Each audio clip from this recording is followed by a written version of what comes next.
આપણે લગભગ છેલ્લા 6-7 મહિનાથી આ પ્રકારનો ઉપક્રમ શરૂ કર્યો છે અને આની પાછળનો આશય એ છે કે જે નવા ગીતો ગાવા લોકો જે કરાગો શીખી રહ્યા છે એ બધાને એક પ્લેટફોર્મને પ્રોત્સાહન આપવું અને જે સંગીત પ્રેમીઓ જે છે જેને સાંભળવાનો ખૂબ શોખ છે એમને મોજ કરાવી આનંદ કરાવવો આ બે આશય સાથે આપણે કામ કરીએ છીએ.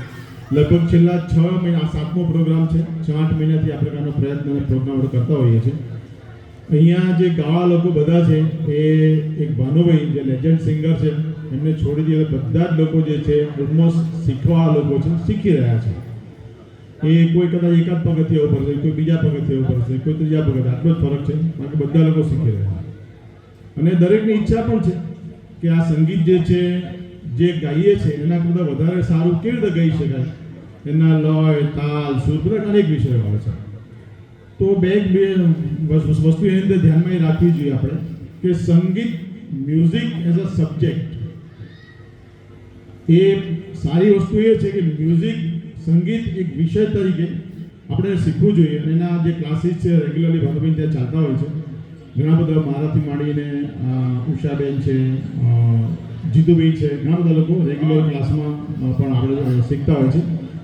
એ સિવાય ઘણા બધા એવા છે ગાય છે ખરા, સારું ગાય છે, નો ડાઉટ સારું ગાય છે, પણ એમને પોતાને પણ ઈચ્છા છે કે આપણે આના કરતાં વધારે સારું કેવી રીતે પરફોર્મન્સ કરી શકીએ, કેવી રીતે ગાઈ શકીએ, અથવા ગીત છે કેવી રીતે સારું રજૂ કરી શકીએ. કદાચ એમને રેગ્યુલર ક્લાસીસ જોઈન ન કરી શકતા હોય, સમયનો અભાવ હોય, બીજી કોઈ સમસ્યા હોય તો રેગ્યુલર ક્લાસ કદાચ જોઈન ના કરી શકે. કદાચ એવું હોય કે આપણે સંગીત તો શીખવું નથી પણ ગીતો ગાતા શીખવું છે, એવું પણ કંઈ હોઈ શકે.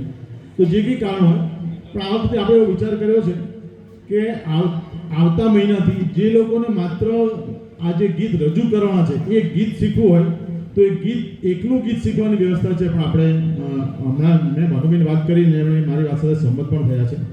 તો એનો જે કંઈ ચાર્જ આપણે નક્કી કરશું એ ચાર્જ હશે. પણ ગીત મને એવું લાગે છે કે આપણો આવતા મહિને પ્રોગ્રામ રહેવાનો જ છે, દર મહિને રહેશે. તો આપણે આવતી વખતે કયું ગીત ગાવાના છે એ ગીત અગાઉથી આપણે એમને આપી દઈએ અને કહીએ કે મારા ગીત શીખવું છે. તો એ પ્રકારની વ્યવસ્થાનો પણ વિચાર કર્યો છે અલગથી ગીત શીખવા માટેની. અને જે કંઈ ચાર્જેસ છે આપણે નક્કી કરશું અને આપણને ભાનુભાઈ કહેશે. અને રેગ્યુલર ક્લાસ તો એમને ચાલે છે. બીજી વસ્તુ જે છે આજે અત્યાર સુધી આપણે જે કંઈ 6-8 મહિને જે ચલાવ્યું છે એ જેને કે રામ ભરોસે ચલાવ્યું છે.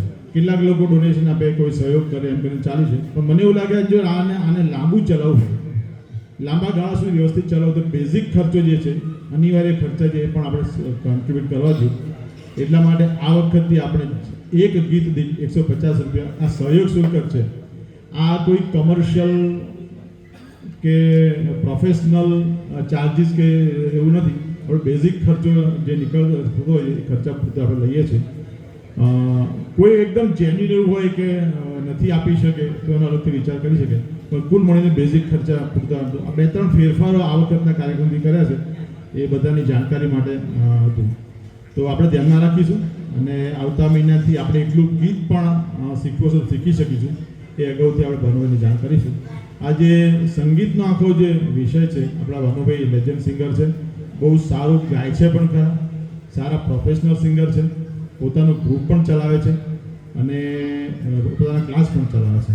એટલે જે લોકોને સંગીત એઝ અ સબ્જેક્ટ ક્લાસિકલથી મળીને બધું શીખવું હોય એમના માટે સારા ક્લાસ છે. અને એકાદ પોતાને જાણે એકલા ગીતો શીખવા તો પણ એ તો ના જ પાડતા હતા કે એકલા ગીતો કોઈ દિવસ નહીં શીખવાડો. કારણ કે એમનો બેઝિક વિષય સંગીત છે અને સંગીતથી જ આગળ વધી શકે.